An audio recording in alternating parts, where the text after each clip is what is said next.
கர்நாடகத்திலிருந்து தமிழகத்துக்கு வரக்கூடிய பேருந்துகள் நிறுத்தப்பட்டிருக்கின்றன போன்ற முக்கிய செய்திகள் கர்நாடக தரப்பிலிருந்து நம்மளுக்கு வருது.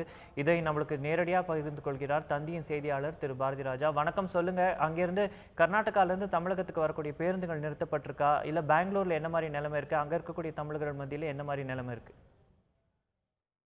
அதாவது நேற்று மாலை தமிழக முதல்வர் ஜெயலலிதா அவர்களின் உடல்நலம் பாதிக்கப்பட்டிருந்து தமிழ்நாட்டில் ஒரு பதட்டமான சூழ்நிலை ஏற்பட்டது. இதனால கர்நாடக அரசு பேருந்துகள் அதே போல எல்லை பகுதிகளில் போலீஸ் பாதுகாப்பு அதிகப்படுத்தப்பட்டது. குறிப்பாக கர்நாடக பேருந்துகள் இயக்கப்படுமா, ஏனென்றால் தற்போது அந்த காவிரி விவகாரத்துல பெரிய கலவரங்கள் நடந்தது. அதனால பேருந்துகள் இயக்கப்படுமா என்ற ஒரு சர்ச்சைக்குரியதாக இருந்தது. ஆனா இங்க கர்நாடக போக்குவரத்து அதிகாரிகள் எங்கள் போக்குவரத்தில் எந்த மாற்றமும் இல்லைன்னு நேற்று இரவு தெரிவிச்சிருந்தாங்க. அதன்படி அனைத்து பேருந்துகளும் வழக்கமான பேருந்துகளும் இயக்கப்பட்டது. எந்த விதமான அசம்பாவித சம்பவங்களும் நடைபெறாது என தமிழ்நாட்டில் இருக்கிற கர்நாடக போக்குவரத்து துறை அதிகாரிகள் கொடுத்த தகவல் பேரிலேயே இந்த போக்குவரத்துகள் சீராக இயக்கப்பட்டது பேருந்துகள்.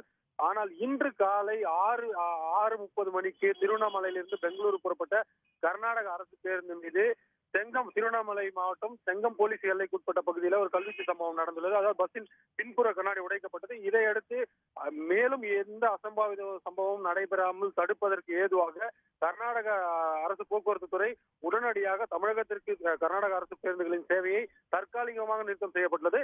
இந்த பேருந்து இயக்க நிறுத்தம் அடுத்த சில மணி நேரங்களுக்கு, அதாவது பிற்பகலுக்கு பிறகு அங்குள்ள சூழ்நிலையை பார்த்துவிட்டு அதன் பிறகு இயக்குவதா என்பது குறித்து முடிவெடுக்கப்படும். ஆனா பாத்தீங்கன்னா தமிழ்நாட்டிலிருந்து கர்நாடகாவுக்கு வர தமிழக பேருந்துகள் எந்த பிரச்சனையும் இல்லை.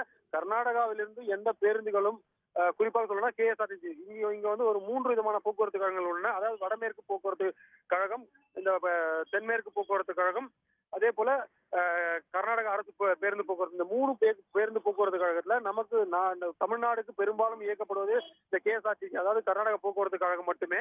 இந்த டிப்போக்கள் அதிக அளவிலான பேருந்துகள், சுமார் 600 பேருந்துகள் இயக்கப்படுது. இந்த 600 பேருந்துகள் இப்போது முற்றிலுமாக இந்த இயக்கம் தற்காலிகமாக தடை செய்யப்பட்டது.